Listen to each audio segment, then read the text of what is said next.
We'd spent several years at IIT trying to build combustion engines. And after pitching to 3, 4 of them, I realized nobody's taking electric seriously. So I bit into the idea that maybe we'll have to start up ourselves. In our industry, we're noticing EV two-wheelers is possibly one of those few industries where India is genuinely technologically very advanced globally. Today, we honor a visionary who has redefined India's electric mobility landscape. Tarun Mehta, co-founder and CEO of Ather Energy, ask you a few questions for the audience to get to know your journey, how you founded Ather.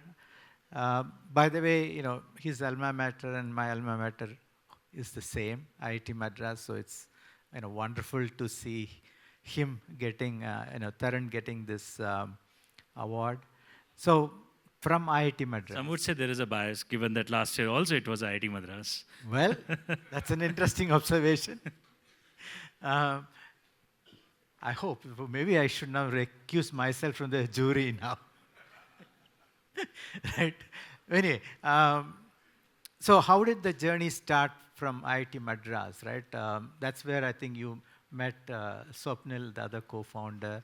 So how did it start? Because there are very few examples of deep tech companies from an academic institution going all the way to do an IPO. We want more of them. So we need to learn from Tarun, how did this happen? What were the steps? How long it took, etc. No, so Swapnil and I were batchmates at IIT Madras, batch of 2012. And since 2009, we were calling each other as Ather Energy. So it's a pretty old idea for us.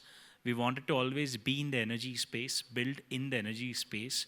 The informal purpose that we agreed to spend our lives on, and which is today sort of like the mission for Ather also, is to reduce the cost of energy.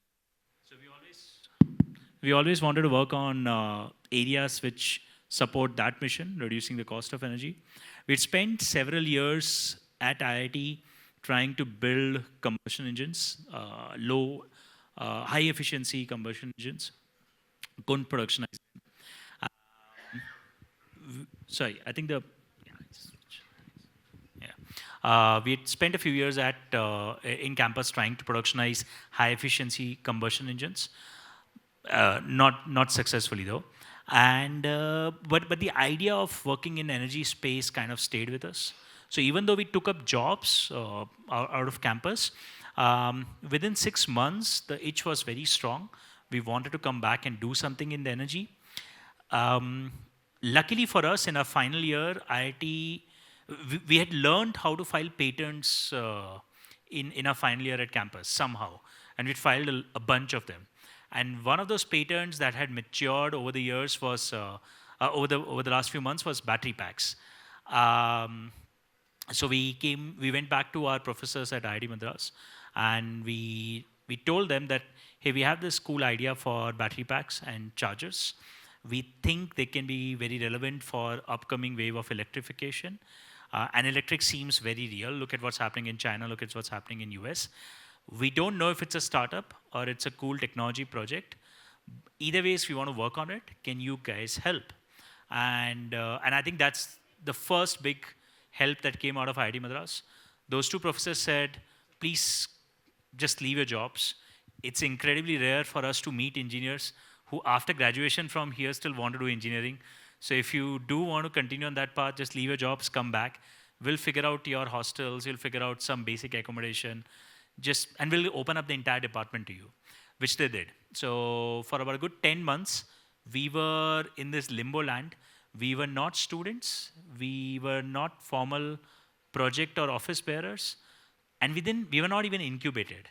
We were just hanging out because somebody had told us, the professors had told us the access password to the labs. So we just come every day, work out of the lab, build these batteries, which eventually became vehicles, and drive them around in campus, figuring out if we think they're good enough or not. At some point, they kept maturing, and I started thinking that, so initially I started pitching to other EV companies that we're building this, would you want to hire us?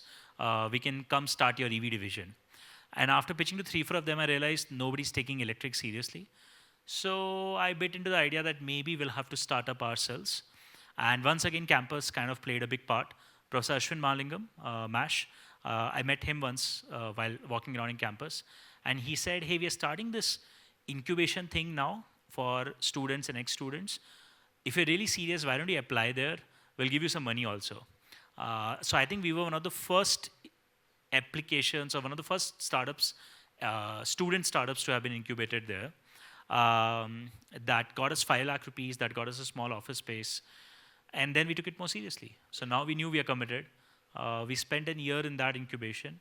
And then that battery became a vehicle. The vehicle became a larger R&D exercise. And the idea kept maturing. Eventually moved to Bangalore for better hiring and more funding and everything. But honestly, those 2 years when we hung out in the campus were, I think, some of the most productive years. And you said IIT Madras invested 5 lakhs, right? So what is it worth now? About 90 crores now. Yeah. Wow, So if there are any professors here, this is the reason why you should have an incubation center and you should have student startups, because it's a huge return for your investment.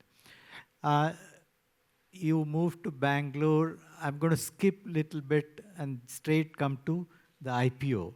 The reason is, again, there are very few examples of deep tech startups going for IPO, successful IPO, and doing very well. So, what was the thought behind? What was the, the process or, the journey towards the IPO?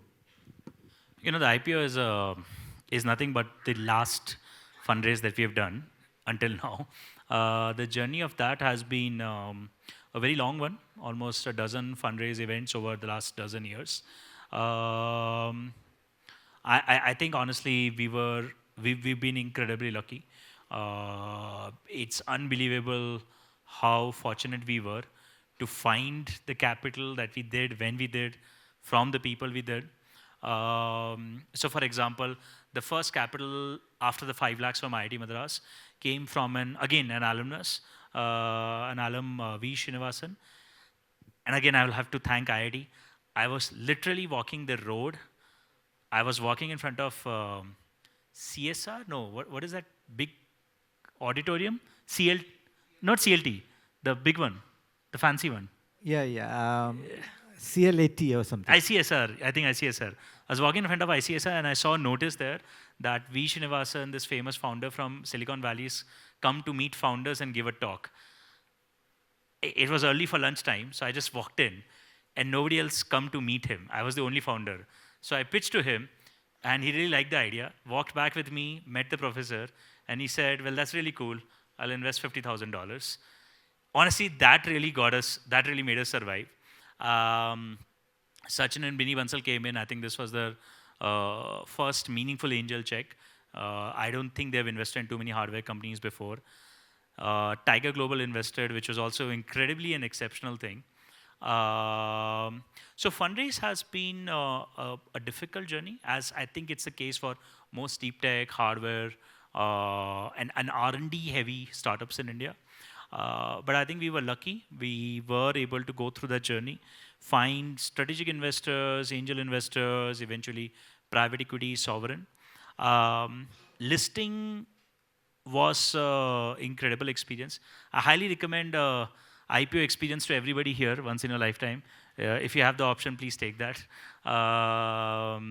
Everything that you think you know about public markets starts changing once you actually interact with it. But it's a great experience. We spent about a year doing it. And I think the most fascinating thing for me through that experience was that the strongest investors, the ones with the highest conviction in the public markets on our story. And our story was like a 2-3 prongs, like massive R&D karenge, massive focus on premiumization in products and vertical integration. The biggest bets that were taken, I had expected before starting the IPO roadshow that this will be the FIIs who had seen Teslas, who had seen BYDs, who had seen CATL.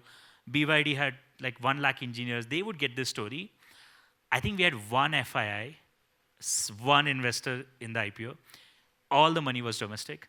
And hands on the highest conviction bets were by domestic investors, which was the most surprising thing for me because I had fully expected hearing other people that domestics will not get this kind of a story. This will have to be played to the FIIs. But absolutely domestics got the story. And I think that actually gave me a lot more conviction that maybe the public markets will understand what we're doing here. And maybe the timing is right where India is. It's also possible that being a consumer brand, the people already had experienced and the word of mouth would have got around, right?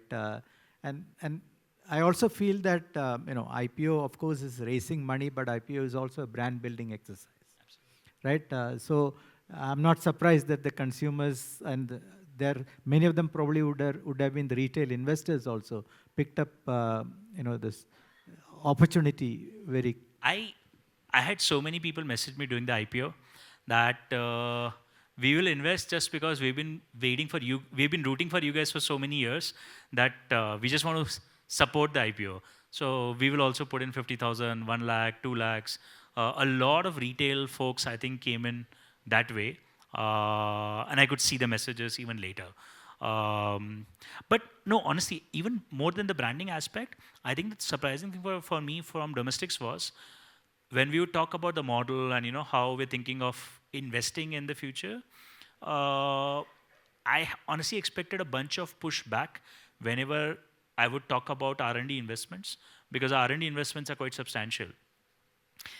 There was near zero pushback on R&D, like nearly nothing. Like any conversation around, well, we may want to fast track another platform, or we may want to invest ahead of time, or we are okay to invest not 5 but 10, 15% on R&D. I think that had the highest amount of support from public investors. I mean, mutual funds of this and the lot, which was the complete opposite of what I had been told before that. So maybe it's a new thing, or maybe it's a short-lived thing. No, it's an interesting observation from you. Also, we were discussing, right, the deep tech VC, venture capital ecosystem in India is not very good or doesn't exist today because there are no deep tech VC investors in you, right? Or maybe there are, I don't know. We might be the only startup out of Bangalore that's gone public that had only one VC on our cap table, one, in 12 rounds of fundraising. Which is why I said I think we are terribly lucky that despite that we made it through. But I think it's now starting to change. There are a lot of these 50 million, 100 million, 50 to 100 million sized deep tech VC in venture funds that are starting to come through. But historically, my observation has been that venture really struggles with benchmarks for hardware and deep tech in India. You don't know how to make money. And I'm not saying how will the company make money. Screw that. No company's made money yet. How will I make money as an investor, right? So who will buy my stock? What metrics will you eventually give me a exit on? And more closer to home, how do I even invest in you today? Forget my exit. So I was just telling Kris that we raised money in Series A. We showed a really good prototype. 18 months later, we pop up to raise a Series B. And we still only have another good prototype. Like there's no real movement of traditional metrics like app downloads, users, order value, GMV. Kuch nahi hai. Like how does a VC justify saying, yeah, you're worth 2-3x more and I should give you more money? So the lack of traditional metrics, I think, really gets in the way of venture. And I think venture will keep missing on hardware, manufacturing, deep tech opportunities in India until it is able to come up with a new framework of how to evaluate companies like Ather in the past. See, companies like Ather today are easy. Like at this point, we have revenue. There is a multiple that you can ascribe to it. There is a gross margin, you can put a multiple to it. But what do you do until the first product really start scaling up. I think that's been the big challenge. So, you know, we need to build a deep tech ecosystem in India because India needs to become a product or IP-led economy. And you are probably the poster child for what is possible. You also made a statement that you're investing significant amount of your revenue back into R&D. Very few Indian companies do that. 0.6% of our GDP 0.6% of our GDP goes into R&D. With that, we cannot become a product or IP-led economy. This now it's also clearly visible that strategic autonomy, technology sovereignty is very important because layers of our technology are all imported. Dependency is very high. So what do you think will need to happen? What needs to happen if we have to, take your example? You're, like I said, poster child. Very, no better example of a success from an academic institution, R&D led, etc. Right? So, what you think do we need to do? I noticed you flipped my question because this was my question to Kris before he walked in the room. That what do we need to do for R&D investments to really go through the roof in India? I think we need more successful case studies. For example, and I think an entire ecosystem is still coming through. I think. People need to see a value of investing in product, investing in R&D, and not seeing that as a cost center. And not seeing that as something that will automatically happen. Which means, I think first you need more technical founders and promoters. I think that is that can be a great, fantastic step. Because the conviction level just goes up much more if the founder himself or herself is technical and is going to be deeply taking personal bets on the architecture, on the product. Without that, it almost feels like an outsourced thing.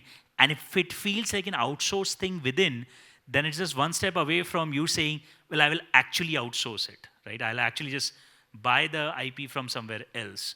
So that is probably step one. I think you need to see more examples. For example, in our industry, we're noticing EV two-wheelers is possibly one of those few industries where India is genuinely technologically very advanced globally. And we are now starting to see possibility of a standard capture. That has been, that's such an alien concept to us, our industry, and even the bureaucracy. One of my independents had once pitched me this story. Japan does not send bullet trains to India. They don't just courier you a nice bullet train every once in a while. Along with that bullet train, they export the entire standard and its ecosystem to you guys, right? So to build that bullet train, you need a particular steel. Who's making that steel? Well, it's not JSW, it's not Tata Steel. Surprise, surprise, it's a Japanese company that has been building that great steel for the last few decades that's best suited to supply that for the bullet train here.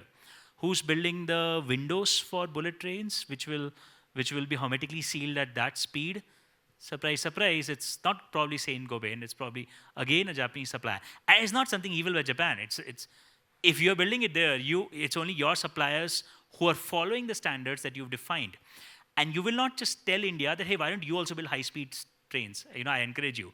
You will say, here is the bullet train ka package. You'll have to follow these 8,000 standards to the T for the glass, for the bullets, for the bolts, for the nuts, for the adhesives, for the tracks.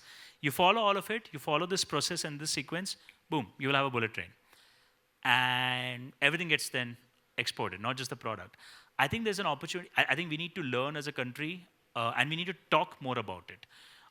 For example, in charging, we are trying to talk actively that India should be setting the charging standards. India should be setting low-speed electric vehicles, battery safety standards, battery testing standards, fireproof standards. Nobody's building these vehicles globally.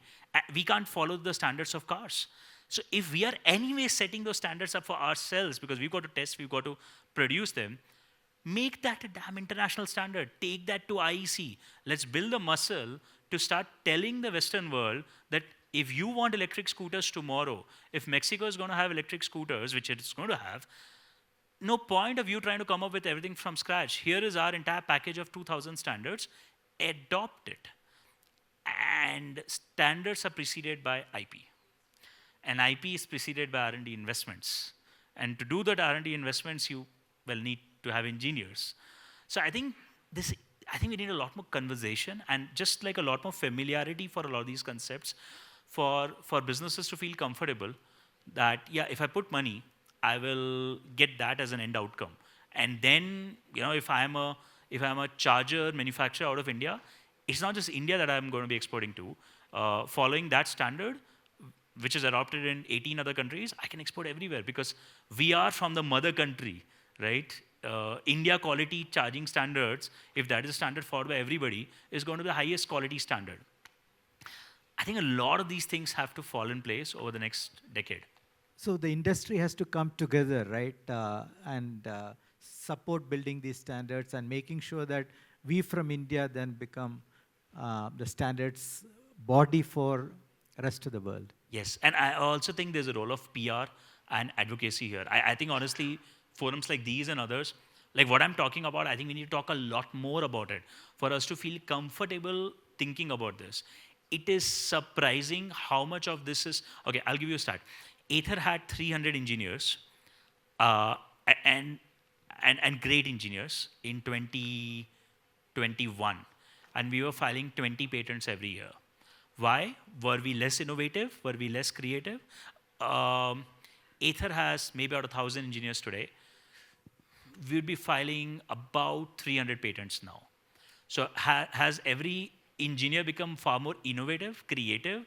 Like, are these better engineers than the first 300 founding engineers of Ather? No. It's just that the founding engineers did not think that this is IP that has any value, that this is even IP in the first place, that you can create a standard out of it which can become an industry thing. I think a lot of this is just down to lack of awareness. And if they're not aware about it and they don't create IP for it and the IP has no end value, at some point as a founder, I will also say, what's the point? Can I not just buy this somewhere else? So I think just familiarity of this entire value stream is quite valuable. And then easier access to capital, honestly. I think I'll keep calling out. We were a fluke, but we need to enable a lot more flukes like this. Yeah, so as you rightly said, there are few now deep tech venture funds, 100, 200 million. For the past 3-4 years, I've been trying to create a $1 billion VC fund, deep tech VC fund in India.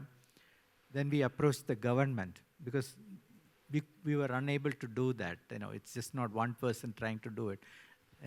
There has to be many other people willing to do it.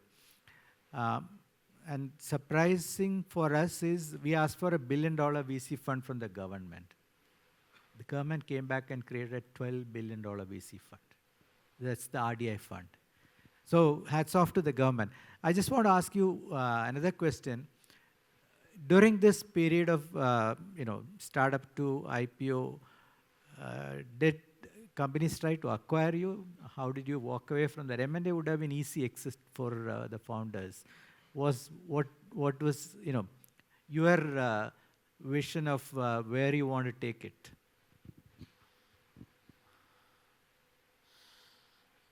M&A could have been an option for us, but honestly, two things got in the way. First, the way we had set the wheels for what we were doing at Ather was turning out to be such a different beast at all levels.